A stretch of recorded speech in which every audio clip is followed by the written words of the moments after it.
Hi, and welcome to Lunch with Lisa, Weekend Treats Edition, where I bring you quick and easy, healthy snacks and treats to get you through your week. And today, we're gonna make healthy chocolate truffles. It's Lunch with Lisa.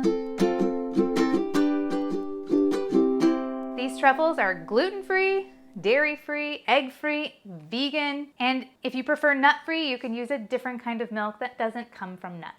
This recipe takes about 30 minutes to make and 30 minutes to sit, so about an hour total, and it makes 16 truffles. These are probably the best, easy, homemade truffles. They're really decadent with a deep, rich, dark chocolate flavor, similar to about 75% dark chocolate, and soft melt-in-your-mouth texture. They're perfect for Valentine's Day, or any old day you're craving chocolate. You can store these in an airtight container in your refrigerator, and they should last about a week. For this recipe, you're gonna need 1 cup, or 80 grams, of unsweetened cocoa powder. It is very important to measure this by the weight, so you also need a food scale. 1/4 cup, or 60 milliliters, of unsweetened vanilla almond milk, or you can just use regular almond milk or any kind of milk, really. And if you want the vanilla flavor, just a teaspoon of vanilla extract. And then 1/4 cup, or 60 milliliters, of maple syrup. For your topping, you might want some melted chocolate from a chocolate bar, some peanut powder, or shredded coconut, or freeze-dried fruit. So many options to coat these truffles. First, we're going to add our cocoa powder to a small bowl. Be very careful and measure the cocoa powder correctly using a kitchen scale. Too much cocoa powder will make your truffles taste bitter rather than rich and chocolatey. It also makes the mixture way too dry to roll into balls. Make a well in the center, pour in the milk and maple syrup, and stir with a fork until all of the cocoa powder is fully incorporated. It takes a little bit of effort and some patience.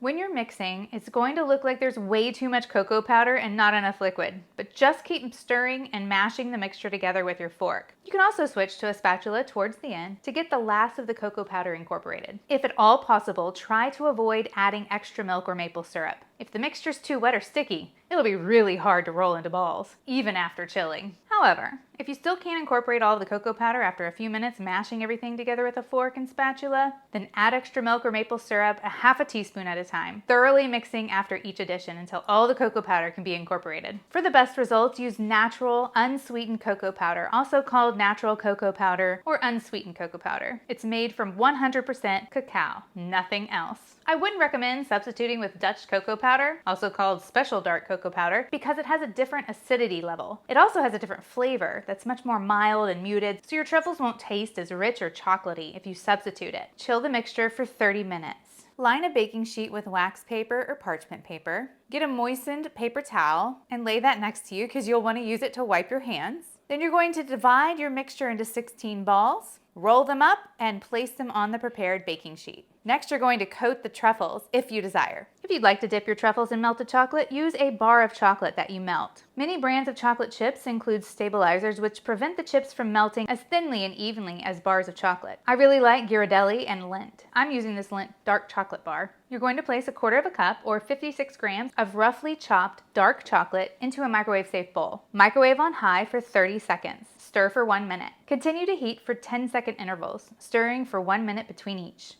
until the chocolate has completely melted. Working with 1 truffle at a time, carefully dip it into the melted chocolate using 2 forks. Let the excess drip off by rocking it between the 2 forks. Then place the coated truffle back onto the prepared baking sheet, and then repeat with the remaining melted chocolate and truffles. Once all 16 truffles have been coated, place them in the freezer for 5 to 10 minutes or the refrigerator for 15 to 20 minutes, or until the chocolate has hardened. Store your truffles in an airtight container in the refrigerator until they're ready to eat. They'll keep for at least 1 week, if not longer. Some of their shelf life depends on how fresh your milk is. If you like what you see and you want to see more, hit that subscribe button. And if you want to help support me, there's a few ways you can do it. You can shop below my Amazon store, click on the link, and buy anything on Amazon in the next 24 hours, and I might receive a small commission. Or you could become a patron and watch my videos 1 week ahead of time, like all these lovely people.